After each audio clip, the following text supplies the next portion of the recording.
Last class में हम लोग H2O2 स्टार्ट कर दिए थे, और H2H2 काफ़ी इंपॉर्टेंट है बेटा आपके इनऑर्गेनिक केमिस्ट्री में, क्योंकि इनऑर्गेनिक केमिस्ट्री में इसके डिटेल स्टडी पढ़ते हैं, जैसे कैसे प्रिपेयर होता है, क्या क्या इसकी प्रॉपर्टीज़ होती है, और फिर इसको ही हम लोग ऑर्गेनिक केमिस्ट्री में यूज़ करते हैं अपने तरीके से, क्योंकि इसकी जो केमिकल प्रॉपर्टीज़ या फिजिकल प्रॉपर्टीज़ होती है उसके बेसिस में। तो हम लोग क्या है, जनरल मेथड जो इसके प्रिपरेशन करने के होते हैं हाइड्रोजन पेरोक्साइड के, वो हम लोगों ने देख लिए थे लास्ट क्लास में। वीडियो आपका इसे अटैच कर दूंगी डिस्क्रिप्शन बॉक्स में, जैसे कि आप अगर क्लास नहीं ले पाए हो तो आप वहाँ से देख सको। आज हम लोग देखेंगे कि आपके हाइड्रोजन पेरोक्साइड के इंडस्ट्रियल प्रिपरेशन, हाइड्रोजन पेरोक्साइड के इंडस्ट्रियल प्रिपरेशन। इंडस्ट्रियल मेथड तो वही है कि आप एनोड और कैथोड वाला, ठीक है, यानी कि इलेक्ट्रोलाइसिस। अब देखो हम इलेक्ट्रोलाइसिस करेंगे H2SO4 का या NHSO4 का हाई करंट डेंसिटी में, ठीक है। तो और ये जब हम कर रहे हैं तो हमें क्या मिलेगा, देखो सबसे पहले हमें जो सिचुएशंस है वो मैं आपको बता दूं। इसमें 50% आपका H2SO4 रहेगा, और ये टोटल होगा 0 डिग्री एट जो प्लैटिनम इलेक्ट्रोड्स का यूज़ करके, ठीक है। तो एक्चुअल में दो चीज़ होती है, एनोड पर एक चीज़ फॉर्मेशन होती है और कैथोड पर आपका रिडक्शन होगा बेटा जी, एनोड पर आपका ऑक्सीडेशन होगा। और जो ऑक्सीडेशन में आपको मिलता है ना, वो होता है पर डाई सल्फ्यूरिक एसिड H2S2O8, ठीक है। फिर फिर जब हम इसका फिर से फर्दर ट्रीटमेंट करवाते हैं तो हमें मिलना क्या है, H2O2, ठीक है। तो जो ये फर्दर ट्रीटमेंट कराने के बाद हमें क्या मिलता है, अमोनियम पर सल्फेट मिलता है, और फिर इसको हम लोग लो प्रेशर पर हीट करते हैं तो हमें मिल जाता है मेरा H2O2। ये काफ़ी इंपॉर्टेंट प्रोसेस है, ये कमर्शियल प्रोसेस है, ठीक है, जो इंडस्ट्रियल में हम लोग ऐसे यूज़ करते हैं। तो एक एक करके इसके पॉइंट जरूर लिखना, ठीक है। तो अगर आप सब्जेक्टिव एग्जाम दे रहे हो तो ये आपको हेल्प करेगा सब्जेक्टिव में सारा लिखने का, और पॉइंट वाइज करोगे तो आपको पता चल जाएगा कि कौन सा प्रोडक्ट बनता है, ठीक है, एनोड में कौन सा प्रोडक्ट बनता है, कैथोड में। क्योंकि डोंट वरी, हम लोग इसके क्वेश्चंस करेंगे, पहले ये चैप्टर खत्म हो जाए, बस ये लास्ट टॉपिक है, इसके बाद ये चैप्टर खत्म, ठीक है। तो हम कहेंगे कि बाय इलेक्ट्रोलाइसिस ऑफ आपका H2SO4, या आप बोलोगे NH4HSO4, ठीक है, एट हाई करंट डेंसिटी, ठीक है, हाई करंट डेंसिटी पर। तो जो इलेक्ट्रोलाइसिस होगा इसमें आपका 50% H2SO4 होगा। The electrolysis of 50% H2SO4 is done at 0 degree Celsius using platinum PT electrode, ठीक है। तो यहाँ पर क्या बनेगा, H2SO4 H plus plus HSO4 minus, ये तो हो गया।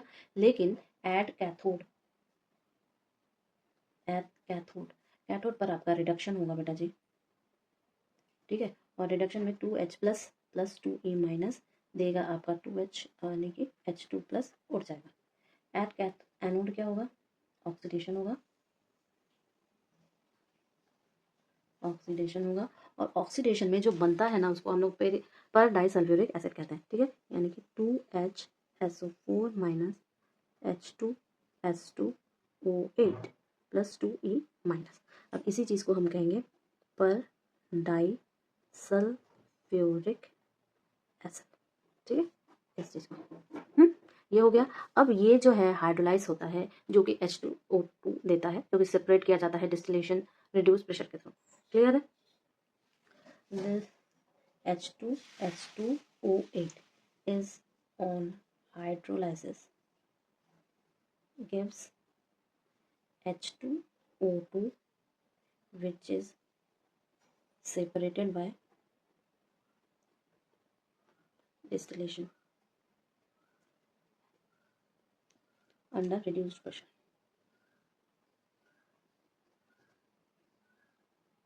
क्लियर है ना, हो जाएगा। लेकिन अगर मैं दोनों को 1:1 रेशियो में यूज़ करूँ, 1:1 रेशियो में यूज़ करूँ, when NH4 twice SO4 and H2SO4 are mixed, आपके 1:1 रेशियो, ठीक है, तो आपका NH4HSO4 जो होगा फॉर्म, ये फॉर्म होगा। और इसी को जब हम लोग इलेक्ट्रोलाइज करेंगे,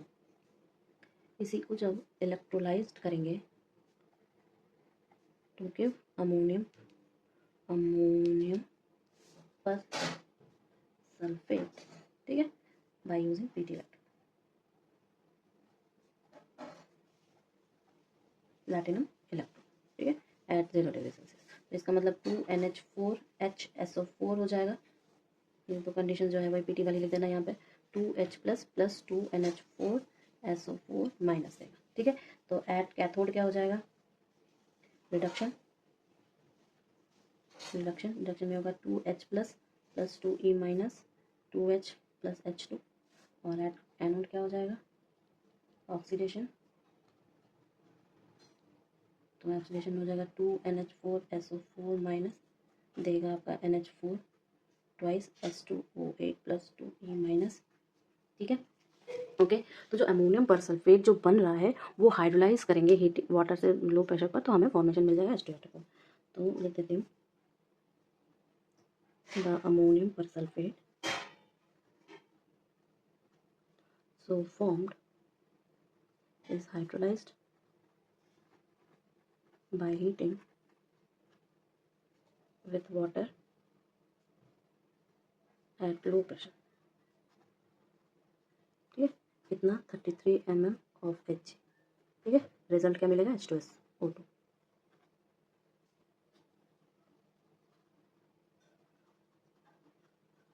ठीक है, नाउ नेक्स्ट देखिए, पहला तो हमने वैसे प्रिपेयर किया इंडस्ट्रियल। अब दूसरा प्रिपरेशन होता है एक ऑटो ऑक्सीडेशन प्रोसेस, जिसमें हम लोग 2 अल्काइल एंथ्राक्विनोल और 2 अल्कोहल एंथ्राक्विनोल जो होता है वो ऑक्सीडाइज होता था। ठीक है, सो इसको हम लोग अगर बताएं आपको रिएक्शन, सिंपल सा रिएक्शन है, अगर ये आपसे बस MCQs में पूछ सकता है बेटा। ठीक है, कैसे, जैसे हम स्ट्रक्चर बनाए।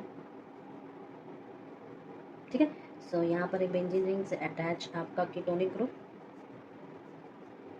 ठीक है, फिर आपके अगेन एक क्या आ जाएगा, बेंजीन। ठीक है, ओके। यहाँ पर 12 पर एल्काइल ग्रुप अटैच। अब इसको H2 और PD से क्या करेंगे, ये ऑटो ऑक्सीडाइजेशन होगा इसका। ठीक है, तो हमें मिलेगा यहाँ पर आपका बेंजीन ग्रुप जैसे अटैच था वैसे हो जाएगा, जो आपके कीटोनिक ग्रुप थे वो आपके OH ग्रुप पे कन्वर्ट हो जाएंगे। ठीक है, सॉरी सिंगल बॉन्ड रहेगा। ठीक है, OH ग्रुप पे कन्वर्ट हो जाएंगे और फिर वापस आपका बेंजीन रिंग हो जाएगा। यहाँ पर क्लियर है ना।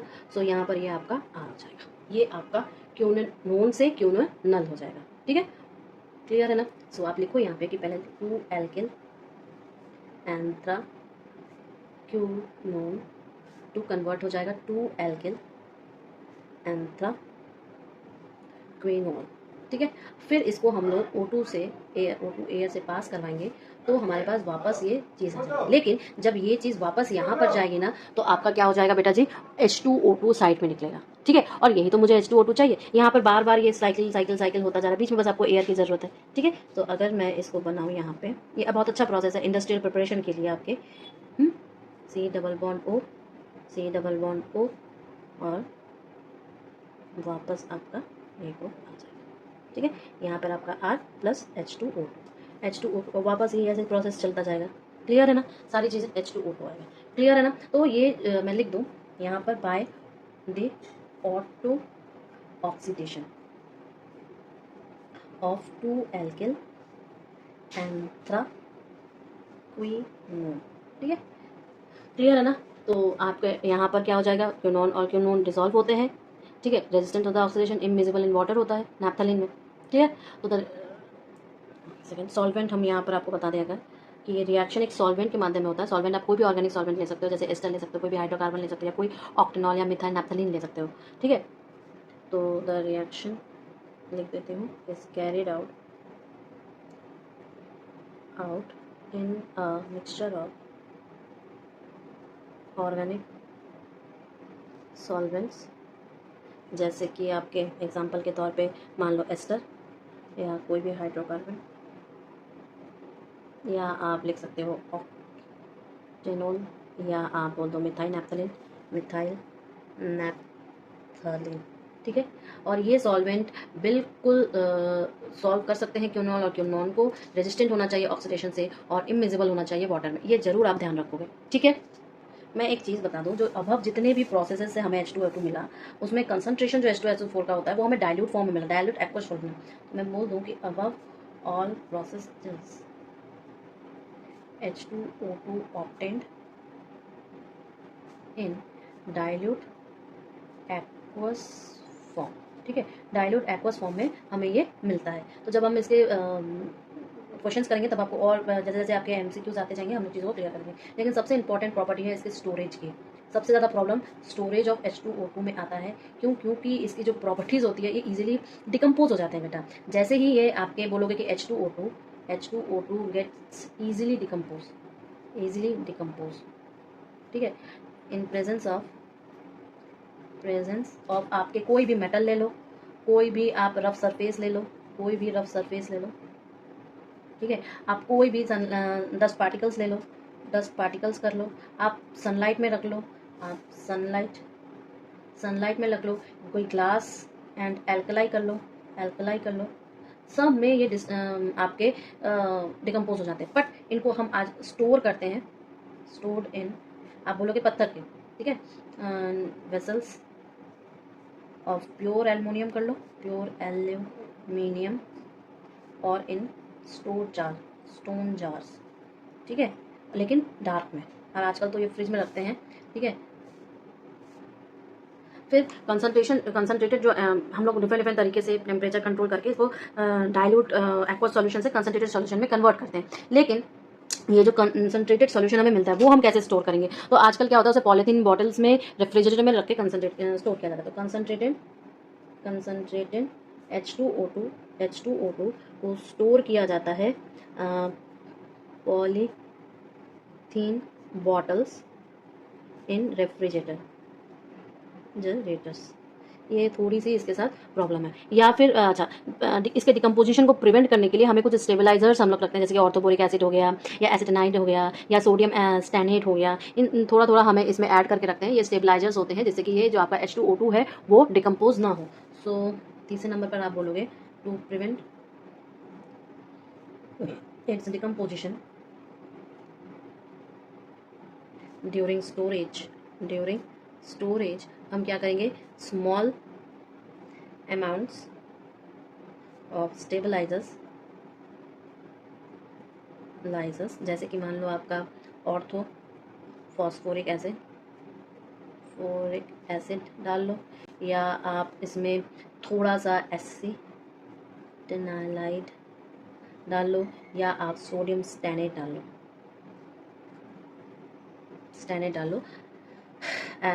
उसको स्टेबलाइज करने के लिए स्टोरेज के दौरान। लेकिन चलो अब नेक्स्ट हम लोग जो टॉपिक देखेंगे वो है इसकी फिजिकल प्रॉपर्टी। सबसे पहले तो हम लोग जानते हैं कि याद रखना, ये होता तो है आपके एकदम ऑर्डरलेस, लेकिन ब्लू कलर का, बहुत ही लाइट ब्लू होता है एनाइड्रस फॉर्म में। लेकिन ये बेटा जी स्किन पे लगने पर ब्लिस्टर्स बना देते हैं, फफोले बना देते हैं, ठीक है। इसका बॉइलिंग पॉइंट 152 है, लेकिन फ्रीजिंग पॉइंट 0.89 डिग्री सेल्सियस है। लेकिन एक चीज़ और मैं बताऊंगी कि ये जो मॉलिक्यूल होता है वो डायमैग्नेटिक होता है, पोलर होता है, और इसका डाइपोल मोमेंट आपका 2.1 डायप्टर होता है, ठीक है। यहीं पे लिख देती हूँ फिजिकल प्रॉपर्टीज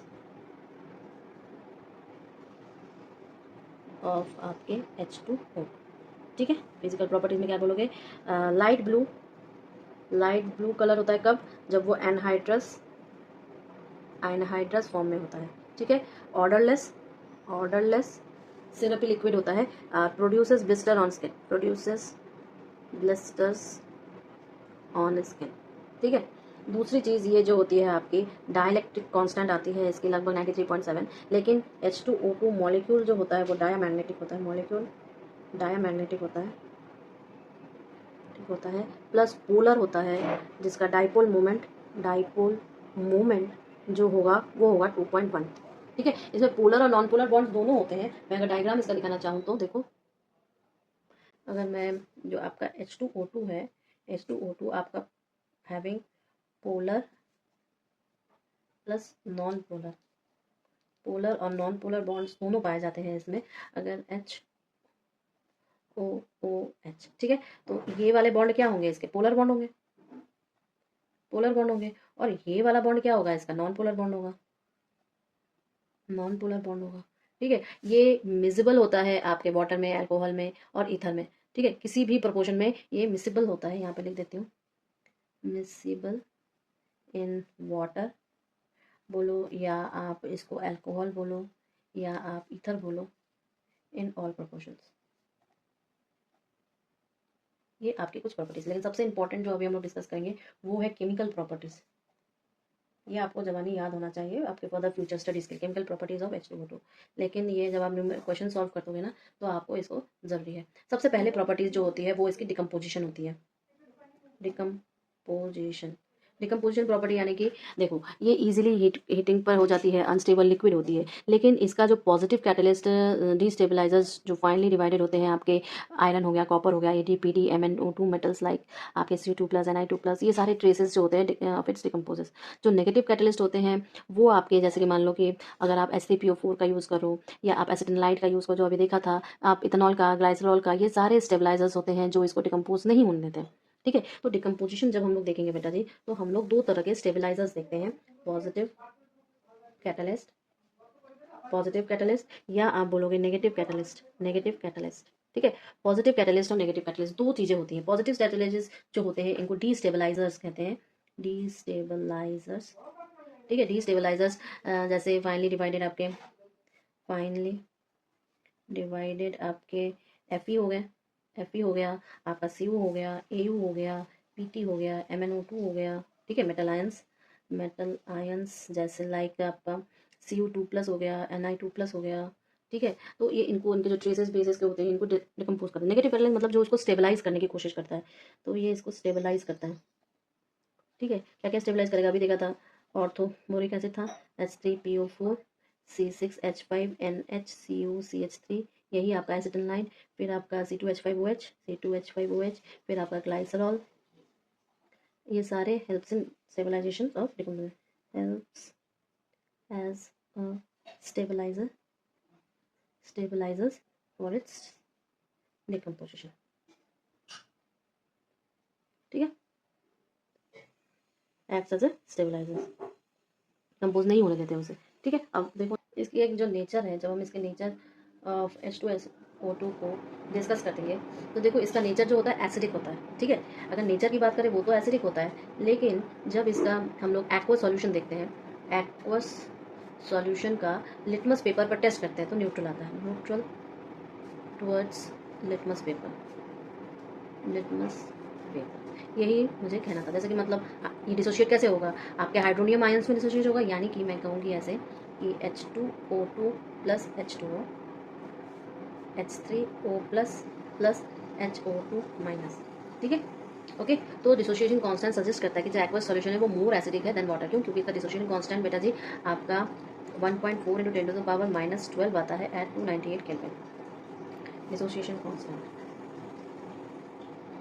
तो आपको ये रीज़न और एजर्शन पूछ सकता है कि कैसे हम कह सकते हैं कि ये एसिडिक इन नेचर है। तो आप बोलोगे सबसे पहले, क्योंकि ये न्यूट्रल टेस्ट शो करता है आपके लिटमस में, तो आप बोलोगे इसका जो डिसोशिएशन कांस्टेंट है उसकी वैल्यू शो करती है कि ये ज़्यादा एसिडिक होगा। अब जब इसका एसिडिक नेचर कन्फर्म हो चुका है तो ये एल्कलाइज और कार्बोनेट्स के साथ रिएक्ट करेगा।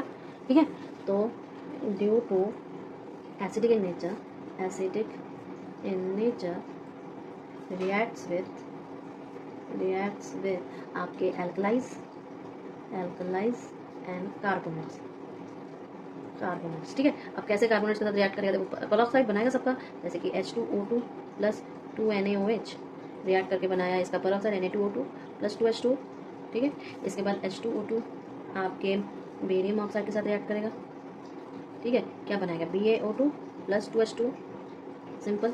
इसी तरह आप बोलोगे कार्बोनेट्स के साथ रिएक्ट करेगा, Na2CO3 Na2O2 plus CO2 plus H2।